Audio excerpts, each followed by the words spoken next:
Hello বন্ধুরা, Rama হ্যান্ডসেন and ব্লগে তোমাদের সবাইকে স্বাগত। আমি রমা চলে এসেছি একটি নতুন রেসিপি দেখাতে তোমাদের সাথে শেয়ার করব।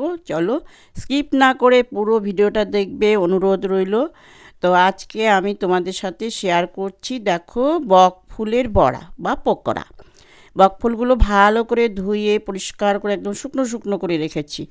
একদম দেখো, বকফুলগুলোকে ছাড়িয়ে নিয়েছি, ভেতরে যে একটা শক্ত ডান্টার মতন থাকে সেটা শুধু ফেলে দিয়েছি, ওটা শক্ত হয়।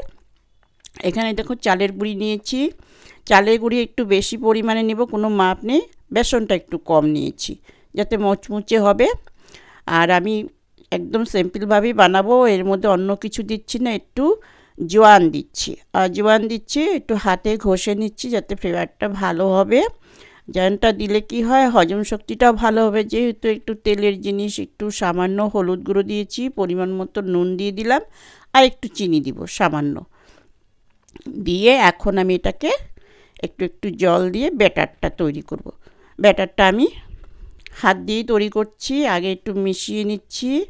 দেখে নাও, এই বড়াটা তোমরা বিকালে চায়ের সাথেও গরম গরম ভেজে খেতে পারো, এবং দুপুরে ভাতের সাথে ডাল ভাত বড়া ভীষণই একটা প্রিয় জিনিস।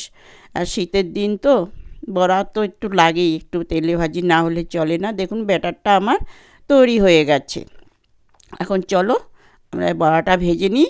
পকোড়াটা বা বড়াটা, তেলটা আমি দিয়ে দিয়েছি সাদা তেল। তেলটা গরমও হয়ে গেছে, আগের থেকে একটু বসিয়ে রেখেছি, তেল গরম হতে একটু টাইম লাগে তো। এখন আমি একটু একটু বড়াগুলো ব্যাটারের মধ্যে চুবিয়ে চুবিয়ে আমি অল্প অল্প করে ভেজে নেব। এমন কিছু না, এখন শুধু ভাজবো আর তুলবো, এটাই হচ্ছে কাজ। তো আজকে আমি একটু শর্ট, মানে খুব সহজ রেসিপিটাই দিয়ে দিলাম। সবসময় তো আর বড় দিলে ভালোও লাগে না, এটাও তো দেওয়া দরকার। সেই জন্য আমি যখন ভাজছি ভাবলাম তোমাদের সাথেও শেয়ার করি। তো যারা নতুন আছো স্কিপ না করে পুরো ভিডিওটা দেখবে এবং আমার চ্যানেলটাকে সাবস্ক্রাইব করে দেবে। দেখো আমার বড়াগুলো উল্টাপাল্টা করে ভেজে নিয়েছি, এইভাবে মোচমুচা করে ভেজে নিবে, দেখতেও সুন্দর হয়েছে, খেতেও তো দারুণ। তোমরা ভেজে, আমরা তো কিনে নিয়ে এসেছি, তোমাদের হয়তো গ্রামে অনেকের বাড়িতে এরকম গাছ আছে, বানিয়ে গরম গরম ভেজে খেও কেমন। তাহলে চলো আবারও ভেজে নিচ্ছি। পুরনো বন্ধুরা যারা আমার পাশে আছে তাদেরকে অসংখ্য অসংখ্য ধন্যবাদ। এইভাবে পাশে থেকো ভাই, আমি চাই তোমরা আমার পাশে থাকো, তোমাদের সহযোগিতা তো আমার ভীষণভাবেই প্রয়োজন।